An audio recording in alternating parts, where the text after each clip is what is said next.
This is Popular Front, a podcast focused on the niche details of modern warfare and underreported conflict with me, Jake Hanrahan.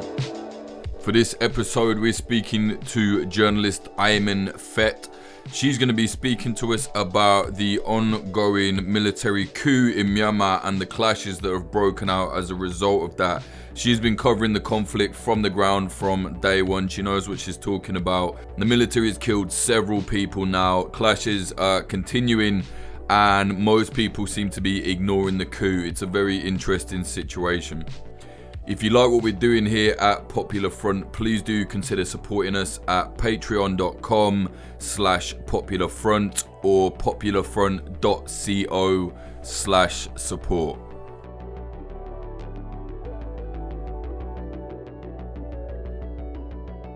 This thing has been going on for a little while now since the military coup.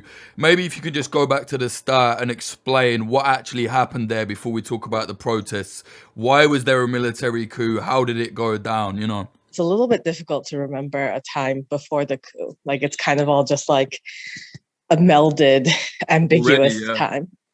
Yeah, and we're 32 days in, so just over a month. But yeah, basically, the lead up to the coup was, pretty uneventful. Myanmar had its election in November 2020, just a couple days after the US election, actually. And that was fairly successful. Obviously, there are issues of voter suppression, voter intimidation, as there are in a lot of other places that are still transitioning into democracy. Obviously, quite a large number of ethnic minorities, especially the Rohingya, were disenfranchised because of laws in Myanmar that really base citizenship off of like a very specific understanding of race and who belongs in the country and who doesn't. But, overall, it was definitely an improvement over the 2015 election, which itself was an improvement over the 2010 election, which was the first election in 50 years. Or the first election that sort of had its election results honored in 50 years. After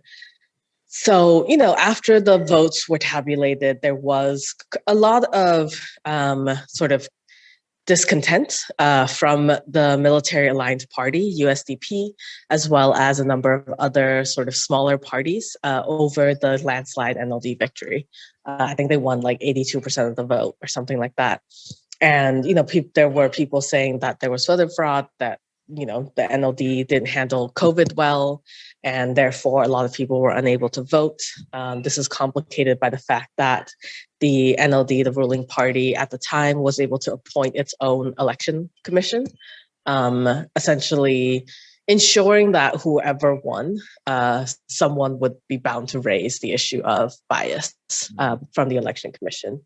But, for the most part, no one really thought there would be a coup. People talked about it in that it's possible. Myanmar is governed under the 2008 constitution, which was written by the army in order to ensure that the military had a certain amount of representation built into government, and that, they held a few key ministries, especially the ministries that control the guns. So borders, the police, the army, things like that. And everyone knew there could be a coup, and it definitely had been something that people talked about throughout the years, especially from the NLD side, to justify why they weren't pushing for more progressive things, as many of their voters wanted. But yeah, I think most people were very surprised on February 1st, despite all of that. Right, February 1st, that's when the military went in, arrested the leader, arrested several people in the party. Just explain to us, how did that go down? So it's a little bit murky, but from reporting, what we know is that on the morning of February 1st at around 3 a.m., the military went to a number of key government officials' homes and essentially either detained them outside of their home or detained them where they were. And this was especially prominent in the capital of Naypyidaw, where February 1st was meant to be the start of a new government. It was Inauguration Day. And members of parliament had all gathered, and they were meant to be sworn in.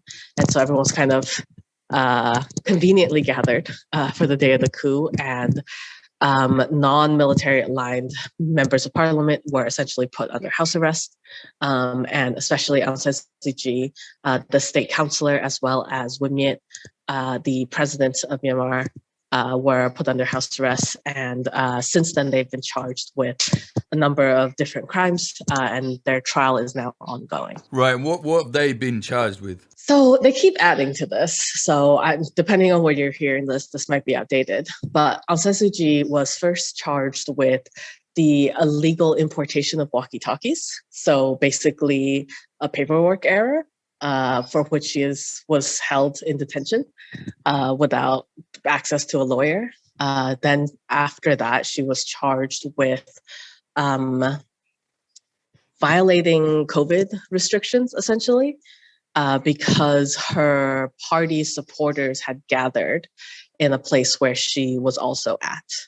And then most recently, she's been charged with incitement because they found a speech that she had written, should she be allowed to speak to the public, essentially telling people to resist the coup. Right. Wow. That's some weird mix of charges there. What has been the response then since? I know there have been protests. People are very against the coup. How did they accumulate? So the first day, there was no protests at all. I mean, obviously, everyone was talking about what was happening, and people were actually finding out at different times of the day what had happened, and varying amounts of information because the internet was really in and out all day. I think I didn't get my phone, like my mobile data back until late in the afternoon, but I had Wi-Fi, which the majority of the country doesn't have in their homes. Like there's a significant portion of Myanmar doesn't have regular electricity in their homes. So they definitely don't have Wi-Fi. So, people were kind of finding things out really in like short bursts of information for most people. So there weren't really protests the first day. The second night, people began to bang pots and pans from their homes. And, if you didn't know about it, it was a really like surreal experience because basically like suddenly you just hear like a citywide clamoring and like clanging. And you could from my apartment downtown, you could just hear like waves of sound rolling through the city. And banging of pots and pans is a customary Burmese ritual when you move into a new house in order to rid it of evil spirits. And so the people were really saying, the people were really saying like, you're evil, like not just like we don't disagree, like you're like a ghost we need to get rid of. So the pots and pans started, and then people started coming out into the street, right? Yeah. So it took until the third or fourth day for people to come out. And part of the reason for that was people were worried that their actions would then be retroactively used to charge the detained with incitement, sedition, whatever. And what happened when people came out onto the street? I know it's, we've seen a lot of killing already, but initially it wasn't at that stage, right? People were pretty peaceful. Yeah, no, I mean, the first few days, obviously there were police out, but if you saw police, it was mostly traffic police.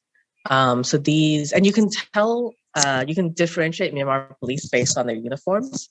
So traffic police have, I think, handcuffs.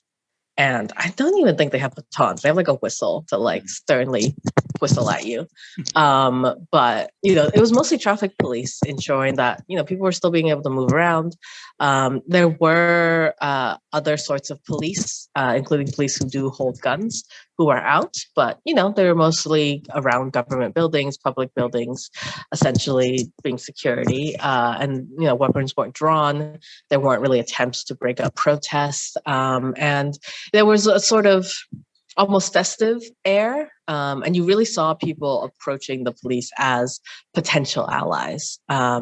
You heard a lot of people chanting those first few days, like you're the people's police, join our side. And you saw lots of people giving them flowers, snacks, water bottles. And yeah, it was kind of, after a year of essentially COVID restrictions and people being stuck indoors, I think people really relished the opportunity to be outside, on top of the fact that they were also demonstrating for democracy. Right. And at which point did things get violent? So I think by the third or fourth day of protests, the police or security forces began to use water cannons. And then very shortly after that, a young woman was killed in Naypyidaw. The security forces have of course denied that that she was shot by one of their guns. The state maintains, or the military maintains, that the bullet that was found in her head wasn't from what security forces use. Of course, Myanmar is a country with quite strict gun control, especially in like major cities. So like no one has guns here unless you are in the government's army, or the Tamadaw, the military, or in an ethnic arms group. So it's basically impossible. Like they're just lying and gaslighting, as they like to do. Yeah, and then from there on, basically rubber bullets, tear gas, water cannons, stun grenades, flashbangs, like all of that became kind of routine. And then we've had a couple days of really violent days, and then days when maybe a couple hundred people get arrested but no one dies, or just one or two people die. And it's gotten to a point where you kind of have to be grateful that people are only injured, only one person died. Jesus, so it's really escalated. Who is doing this? Is it the police that are out there shooting people and killing people, or is it the military now actually in the street? So it's both. At the beginning, it was people in police uniform. And I phrase it that way because there's been quite a lot of accusations that it's actually military wearing police uniform. Although, it's difficult to verify, and that there is a lot of sort of cross collaboration between them.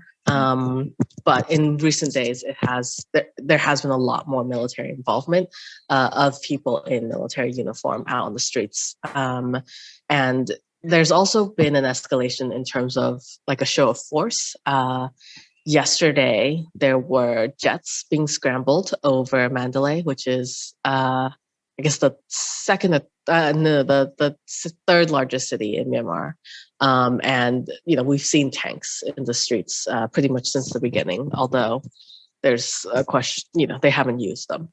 Right, but the presence there is basically telling the people, right? I mean, I think that's quite symbolic. When you see the tanks in the street, it's like the military are telling you, like, we'll do whatever we want, basically. Yeah, I mean, and, they've essentially denied that they've done anything wrong. Like you read the state-run newspapers, and it just says, violent protesters mob police officers who had to disperse them according to the law. Or they tell us, on the first day banks were closed. They said that banks were not closed. Some branches simply decided to take a break that day, and just really denying the reality that we all witnessed and saw.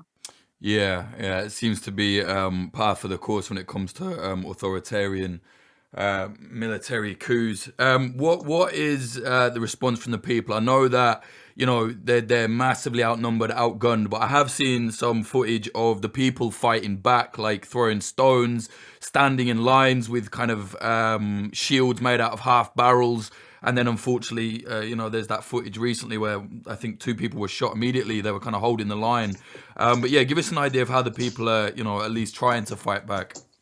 Yeah, so there's a difference between what's happening in these sort of major cities that are heavily Bama dominated. Bama is the majority ethnic group in Myanmar.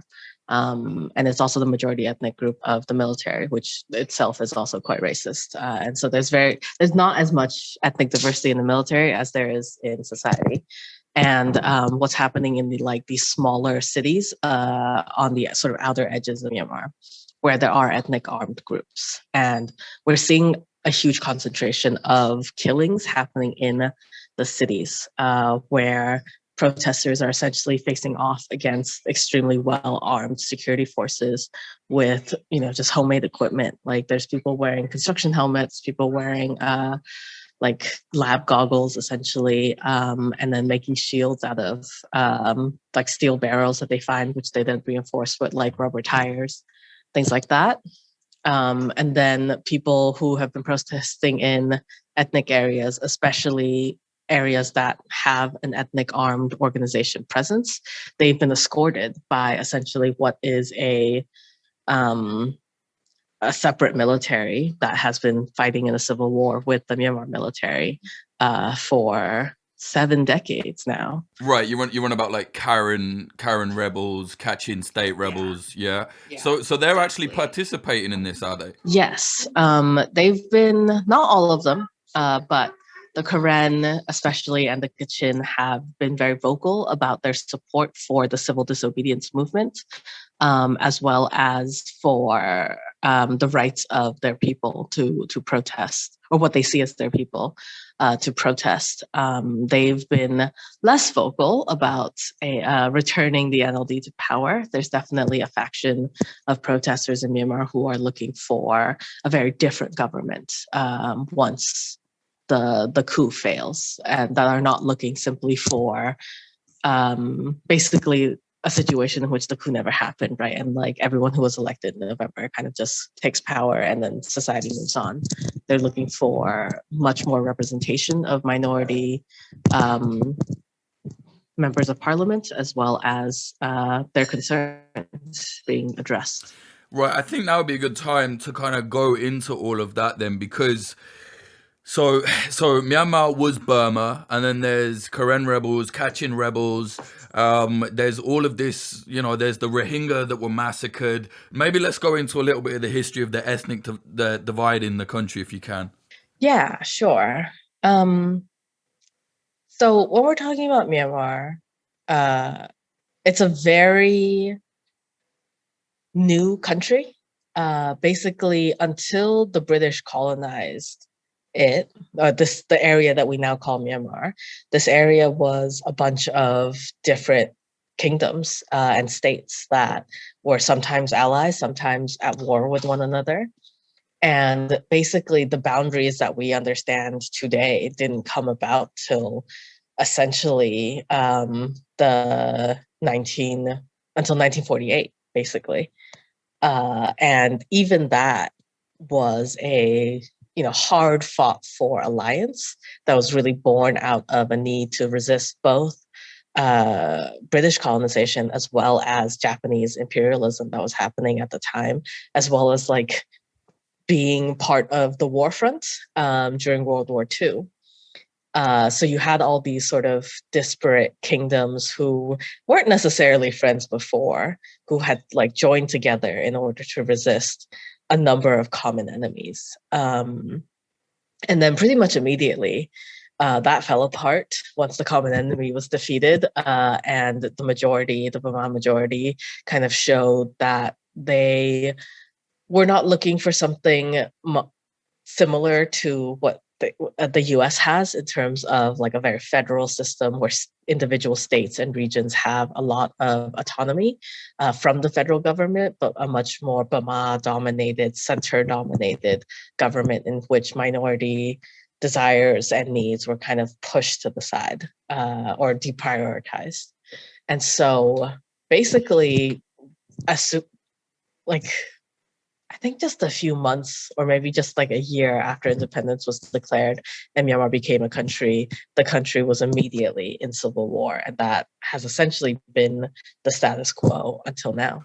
Right. And so there's a split between what, like ethnic Burmese in the country? Yeah. So there's ethnic Burma, and officially there's 135 different ethnic groups, 136 if you want to include the Rohingya, who are not considered to be a specific ethnic group, and more or less depending on how individual people actually identify. But it's an extremely diverse region with a lot of different languages being spoken, a lot of different religions and religious practices being used. And so what we basically saw in the last 70 years was a process that scholars have termed Burmanization, where sort of traditional Burmese life was imposed upon all of these groups as the correct and superior way of being. Right. And the former president, so she was, everybody, thought she was kind of a reformer, going forward she seemed progressive. I think she won a Nobel Peace Prize, not that means anything, but she was actually in charge when the Rohingya massacres, when the genocide happened, right? Yeah, so her title is actually state counselor. Okay. So under Myanmar's constitution, which again is racist, you cannot be president if you have a foreign family member. So because she married a British person and has 2 foreign national sons, I think they're both UK citizens, she is disqualified from being president. And her parliament, or the NLD parliament that won in 2015, essentially created a role for her above the president and essentially made a loophole. Yeah, but I think that loophole is a really good window into how she kind of thinks, in that one of her big things is rule of law, and really reforming laws if you don't agree with them, but pressing the need that we need to follow laws. Yet when it comes to something that she wanted, that was suddenly out the window, and you were able to find loopholes and figure it out. And with the Rohingya, I think we saw something similar in that, she's not technically responsible for what happened. The military is not under her control. And yet she kind of just fell back on this idea of, well, some of them were attacking the military, or some of them had crossed the border without proper documentation. And I don't have any official control over the military, so this has nothing to do with me. And, the military can and should act according to the rule of law. Yeah, basically tried to swerve all responsibility. And as we know, there were horrific massacres carried out. So are the people then protesting, would you say it's, we don't want the military in charge, we don't want to lose democracy, which of course they now have with the military coup? Or is it, we really want the old party back? I mean, to me, it sounds more like people just don't want the military in charge. Yeah, I think that's one of the main divides in the protest movement. And it's something that they're going to need to resolve sooner or later, or face a fracturing. But, pretty much everyone in the country, not everyone, but a good majority of the country is united in that they don't want to live in a military dictatorship. And, despite all criticisms of Aung San Suu Kyi, the NLD, it will only get worse for ethnic minorities under a military dictatorship, right? There's no universe in which military rule will be better for the Rohingya, for example. Yeah, literally never does it go better when the military is in charge. There was quite a lot of international reaction. I mean, obviously not from governments, but at the very beginning of the coup, there were quite a number of people who were like, well, isn't she the one who excused it? And it's like, well, yes, but they're the ones who killed them. Yeah. We still want democracy is still better, or at least democratic authoritarianism, as I like to call it.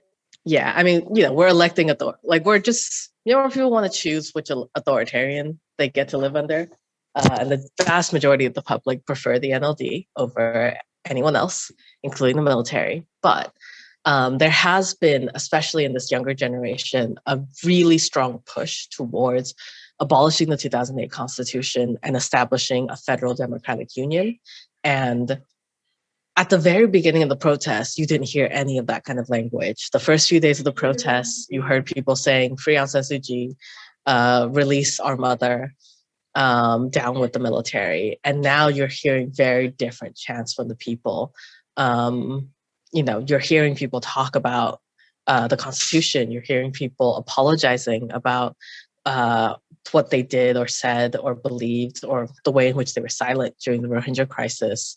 And you see a lot of people, especially young people, forging solidarity across ethnic lines. And today, one of the main groups kind of vying for leadership in the civil disobedience movement has said that they support abolishing the 2008 Constitution.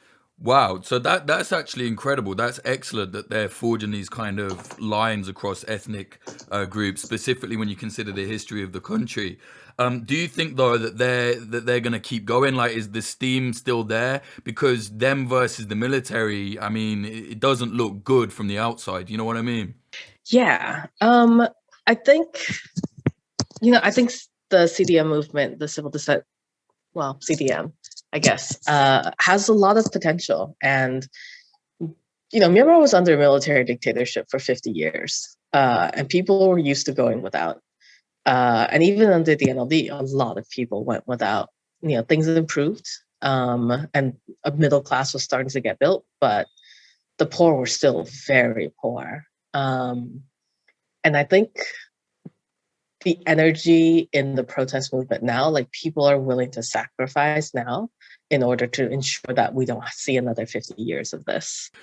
So are you seeing like factions forming on the ground? Like, I'm not saying like, oh, there are militias forming, but I've a bit of experience covering things like this. And generally as things go on, you do see, more hardline factions start to form in these resistance groups. Yeah, I mean, there's literal militias on the ground here, right? Like, we have a handful of people with actual guns and military experience who have declared war in the past on the Myanmar government, or against the military at least. But yeah, I think there are definitely people who are beginning to question the efficacy of nonviolence resistance. And there's also a very troubling movement towards punishment and revenge. That's not necessarily physically violent, but are targeting people who aren't directly involved in the military. So, for example, there is now a movement towards social shaming, and that's sort of their word for it, where they're targeting the children and grandchildren and relatives of people who are either police or are in the military, for public shaming, for firing from their jobs, just any sort of, quote unquote, non-violence punishment. What kind of laws has the military brought in? I know it's a coup, but have they said anything specifically yet, on changing how the country is run, other than the military runs it? Yeah. So they have a two-pronged strategy. One is to continue to use old laws. Myanmar has quite a lot of very archaic laws that the NLD, as well as the previous administration, which was military aligned, but did roll back quite a lot of the more obviously oppressive things, like formal censorship was abolished. And you no longer had to submit every single thing you were going to print before it went out to print. It was kind of just, you could still be sued for defamation even if you were saying a true fact about someone and had photographic evidence. So a lot of the over 1,000 people who are now being prosecuted for something related to the coup are being prosecuted under old laws, pre-existing laws. But the military has introduced amendments to especially telecommunication laws in order to make VPNs essentially illegal, as well as just other ways in which they can criminalize dissent, as well as access to information. So basically, the government, it seems to me, they have this plan to just turn the whole country into, again, a brutal kind of dictatorship. The military will run it, and they're going to stop free speech and stop access for journalists by the sound of it. Yeah, it sounds like that's their goal. And I mean, I also wouldn't call them the government yet, in that they're having a very hard time getting anyone to obey their orders who aren't police or military at the moment. Well, yeah, let's talk about that. I mean, generally, when there's a military coup, it seems to be a little better organized than what's been happening here in Myanmar. Do you think the people are actually, do you think they have a chance in making the military at least back down to some level? Yeah, definitely. I mean, right now we have an institution that has almost no control over the public, right? Like, obviously they've killed people and obviously they've been able to force protesters to either retreat or move around. But technically, the country's under martial law right now. It is supposed to be illegal for gatherings of more than 5 people to happen, and for people to be outside their homes between the hours of, I think, 8 p.m. and 4 a.m. But, you see in many places around the country that people are holding candlelight vigils in the evenings and in the nights, clearly past the 8 a.m. curfew or 8 p.m. curfew, I mean. And, with the protests, you can clearly see that people are congregating. And some people are just living their like normal lives and just like having dinner parties or whatever, even though there's both a coup and like a global pandemic. Some people don't seem to be affected by any of it. But yeah, like, can you really call yourself the government if most international bodies aren't recognizing you? Your foreign missions are, some of them are in open revolt. Like, we've had diplomats who openly stated that they won't answer to anyone who wasn't elected. And like no one in the country obeys your orders. That is interesting. Is there like one specific person that orchestrated this coup that we know about? So, most people understand that Min Aung Hlaing is the commander in chief of the military, and he is sort of at the top of the pyramid in terms of the hierarchy of people with guns in the country. Some people kind of speculate that he orchestrated this because he is meant to retire this year. Actually, he sort of ages into, pensionhood, and he. It's always a very difficult time when authoritarian-minded people who are at the height of their power are suddenly faced with essentially becoming like an old man collecting a pension check, right?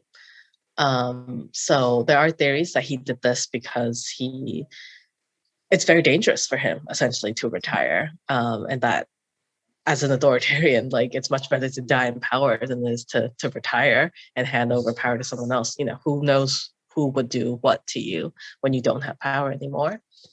Some people alternatively believe that he really wanted to be president of Myanmar, and thought he had a good chance, and that especially because the NLD was being criticized so heavily around their reaction to COVID and how they handled it, and how they were organizing the election, that the military would actually get more votes in the 2020 election and kind of reflect what we see in a lot of other countries that have transitioned to democracy. And it kind of oscillates between like neoliberal disappointment and like authoritarian regime, and they kind of just swing back and forth between those two. Yeah, so there's quite a lot of theories floating around, but Min Aung Hlaing is at the center of all of them. Right, right. And how politically involved are the youth? I hate to use that term. I'm 31 now, I'm an old man, but you know what I mean? Like the youth groups, like they seem to be pretty politically aware. I've even seen like anarchists coming out onto the street, of course, leading the kind of militant resistance in some places.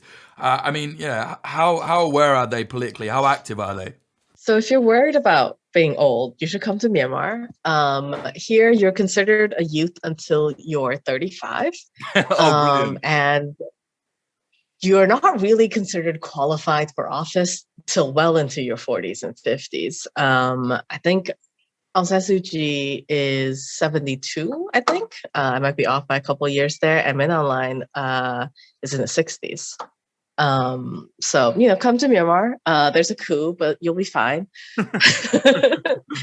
But yeah, the youth are definitely very politically aware. And I think there's also quite a lot of good political education that's been going on as well.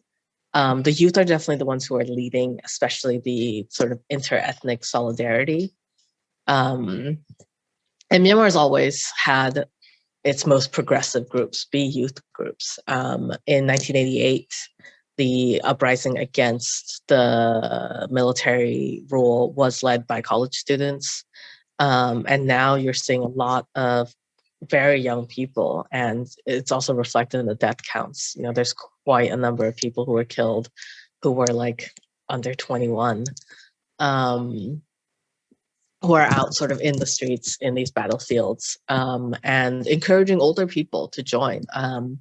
And a lot of the people who are sort of make up like the backbone of the disobedience movement are civil servants who, are of all ages, but tend to be a little bit older since it's more of a like stable career kind of jobs. And the youth tend to job hop.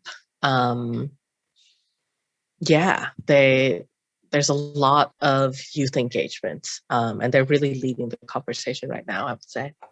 Yeah, one thing as well that I noticed just watching footage and looking at images, it seems that there's quite a lot of young women participating as well, which, I think is always a positive thing when you see, both men and women politically active, defending their rights out there on the street like that.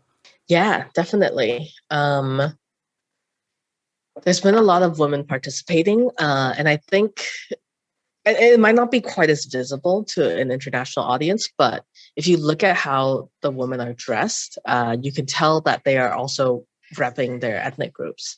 So what you're seeing is not only that quite a number of young women are participating, but women from ethnic minority groups who either themselves would have experienced this or would have family members who've experienced brutality at the hands of the military. This is an institution that has been accused of using rape as a weapon of war for decades. So these women are part of a group that have been targeted for sexual violence for decades. And they're at the forefront and marking themselves as being part of that group. That is amazing to hear, actually. And in terms of the armed component, I mean, I don't want to be dramatic or anything, but do you think it's possible that this could turn into a bigger scale civil war, like more centrally? In the cities, probably not. I mean, there is currently ongoing civil war, and like despite all of the protests and the military and police and stuff being very preoccupied with that, there's still also currently conflict happening in ethnic regions or ethnic minority regions. There was shelling reported a few days ago that displaced over 1,000 people.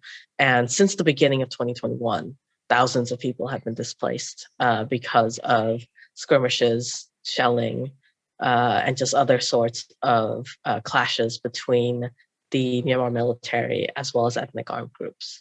So, what we're seeing in ethnic areas is that the armed protesters, members of ethnic armed organizations, are not engaging in violence. They're simply there to provide protection, or at least that's the role they've been playing so far. And in the center, we haven't really seen protesters pick up any kind of arms. And, there aren't that many arms in the center of the country right now, at least. So it's more rural still, would you say?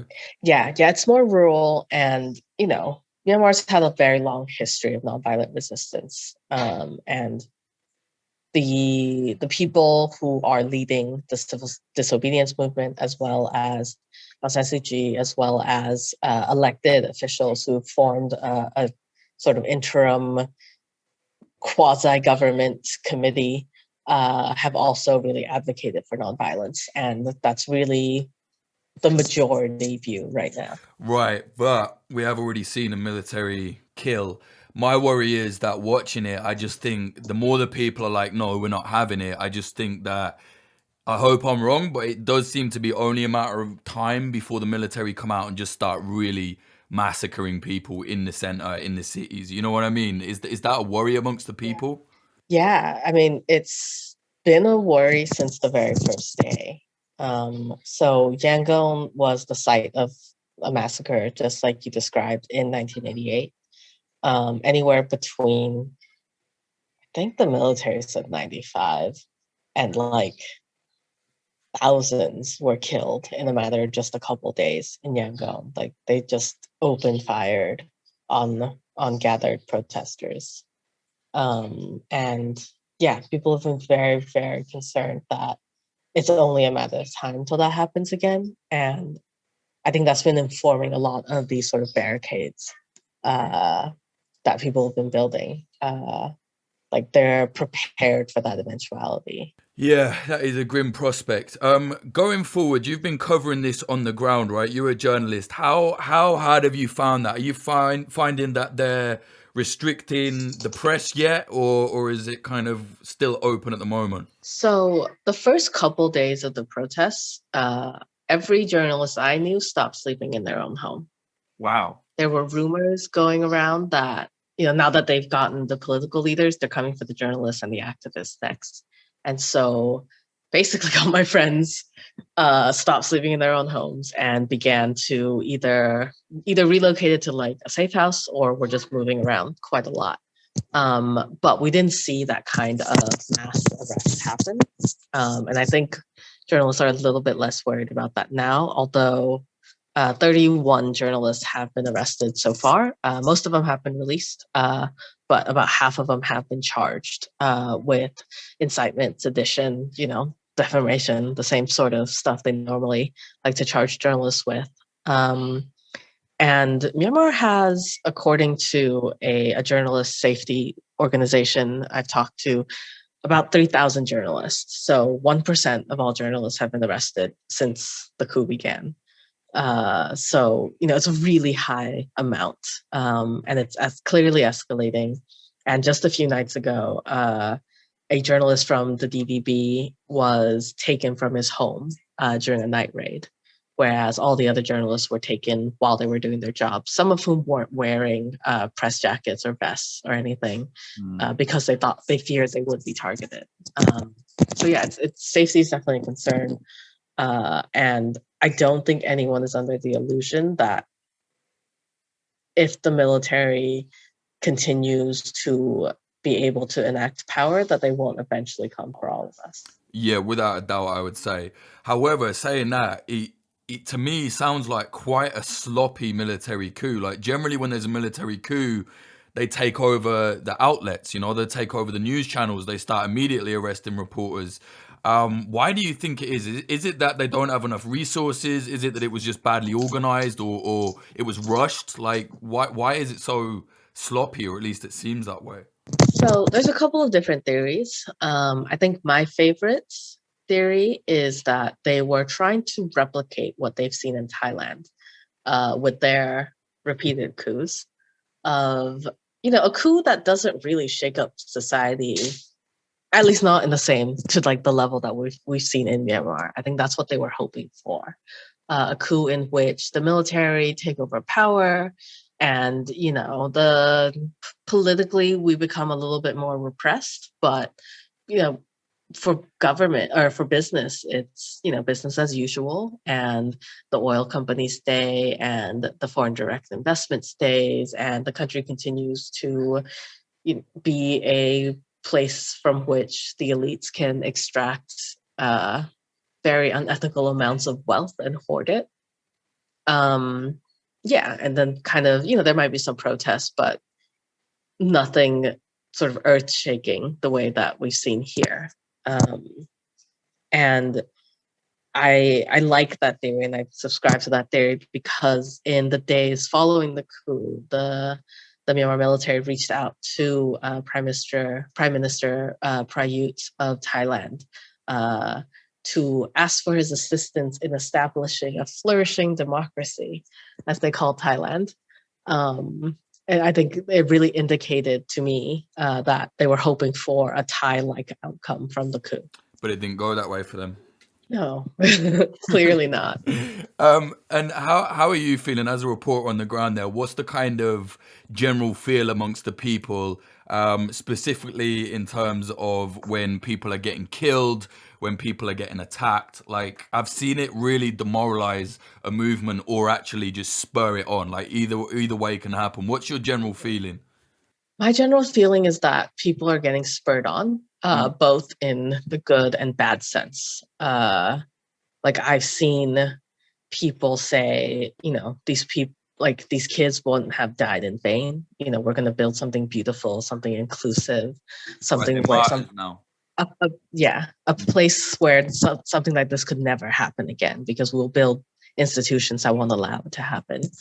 And I've also seen people advocating that the UN kidnap the children of generals and hold them ransom, or like torture them until they decide to give up power. And so, it's a mixed bag, but people are definitely not deterred. And I think the international community shouldn't take the dwindling number of people out in the streets. I mean, there's still thousands out in the streets, but people shouldn't take the fact that like Myanmar went from millions of people on the street to like tens or hundreds of thousands as a sign that the protest movement is diminishing, because the street protests aren't the main part. Like it's the sexy part, sexy for news people part that, especially like television likes to cover.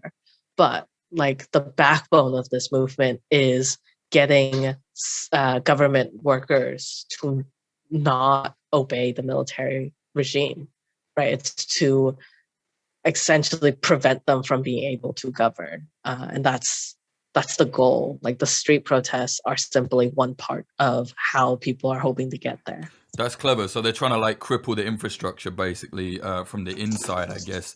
How is that going? It's going. There's been some victories. So Myanmar, like they were essentially able to stop the central bank from functioning for quite a number of days. And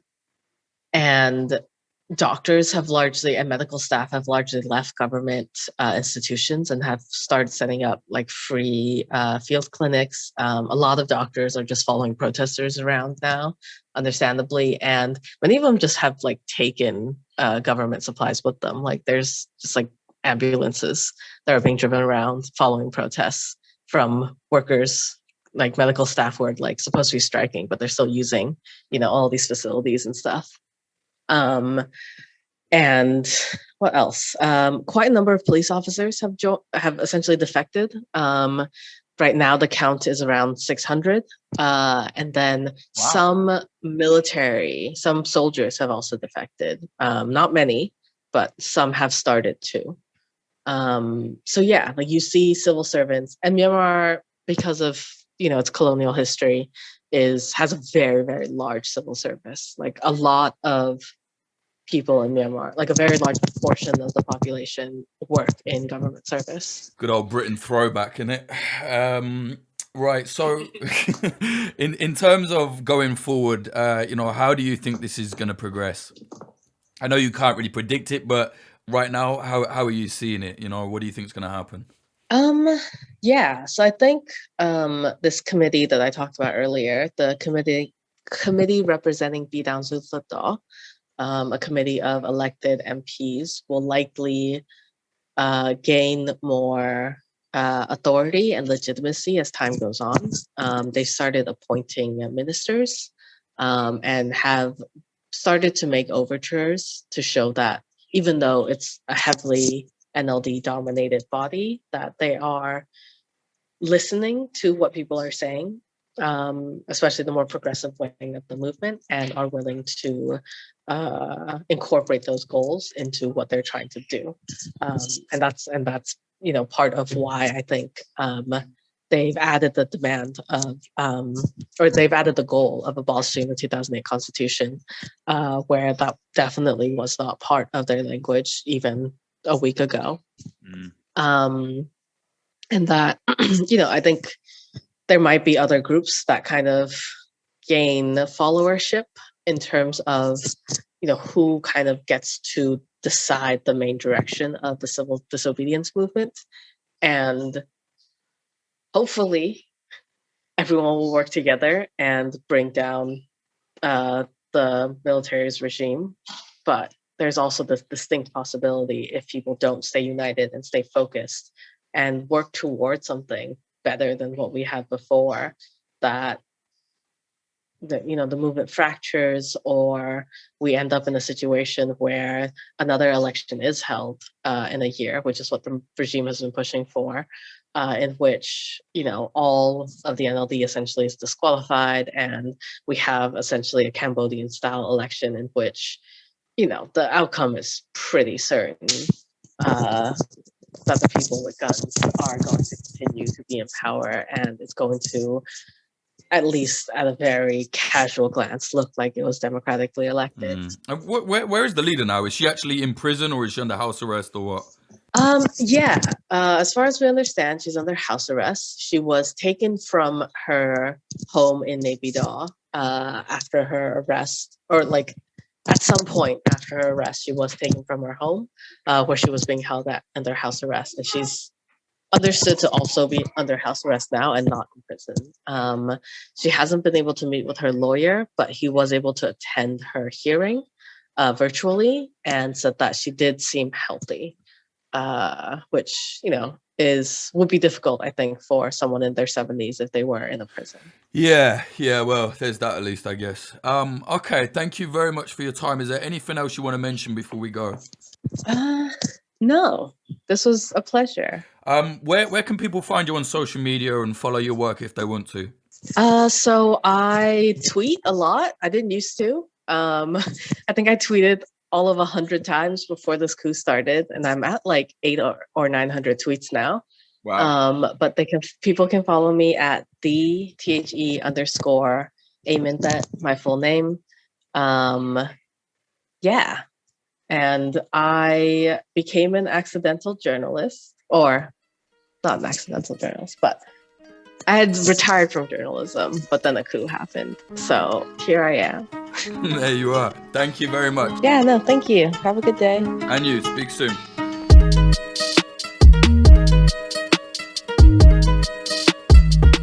That was journalist Aye Min Thant speaking about the ongoing military coup in Myanmar and the people that are resisting the authoritarianism of the military there. If you like what we're doing here at Popular Front, please do consider supporting us at patreon.com/popularfront. Or if you don't like Patreon, it's a weird, buggy platform. I don't blame you. Some people don't like it. Go to popularfront.co/support. But generally, the Patreon is the best way to get benefits for the subscription. So you get bonus episodes, at least 2 a month, access to the community Discord, narrated articles. There's a whole series telling people how to be a reporter without having to go to J school. Loads of stuff there. Definitely check it out. Patreon.com/popularfront. This episode was sponsored by Oracle Coffee Shop in Portland, Oregon, USA. They're an independent coffee shop selling only fair trade products. See them at 3875 Southwest Bond Avenue, 97239. The episode's also sponsored by Grindcore House, a pair of independent coffee shops in Philadelphia, USA. One in South, one in West. Check them out on social media at Grindcore House. The episode is also sponsored by Propagandopolis, an outlet selling and informing people about historical conflict propaganda. Get your prints at propagandopolis.com and use the code POPULARFRONT10 for 10% off. Our new documentary, Ghosts of Karabakh, where we've been reporting from the front lines in Nagorno-Karabakh or Artsakh, covering the very tense ceasefire between Armenia and Azerbaijan. From the Armenian side, because we weren't allowed to go to Azerbaijan. It's an authoritarian country. You can only report how they want you to report. So we only did it from the Armenian side. We only could. So if you go to youtube.com/popularfront, that is out now. It's doing well. People are sharing it. Thank you all very much. Check it out. Have a look. Shout out to Johnny Pickup. He filmed all of that. Really, really good work. It's looking nice.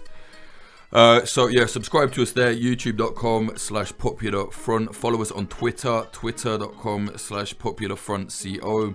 Instagram is @popular.front. The website is www.popularfront.co. You'll see everything there. If you want to follow me, it's at Jake_Hanrahan, HANRAHAN on social medias. My website is jakehanrahan.com. Check out my work there if you like. Music in this episode, the intro was by Home and the outro was by Sam Black. Listen to his music at samblackpf.com. Thank you very much to the high tier Patreons. They are A. Nickel, Manny, Travis Lieberman, Sky Alexander, Cherry, Ben Marshall, Dallas Dunn, Bandit 666, MJ, K Glitter Vulcan, Meredith Waters, Bethany Swoveland, C. O'Donnell, Adam H, Ryan Barbadillo, Damian Boyd, Larson 8669, Bjorn Kirsten, Diamond Steen, Jacob, Michael O'Connor, Taylor Kidd, Zach Packard, Todd Cravens, Alexander, Nicholas Butter, Ron Swanson, JD, Jav, Ian Froese, James Cully, Michael Akakan, Ethan, Fitz Madrid, Joe Watt, Ed Coulthard, Johnny LaFleur, Clayton Taylor, Helen Degenerate, Mike Barone, Liam Williams, Chris Cusimano, Degenerate Zero Alpha, Giorgio Arani, DR,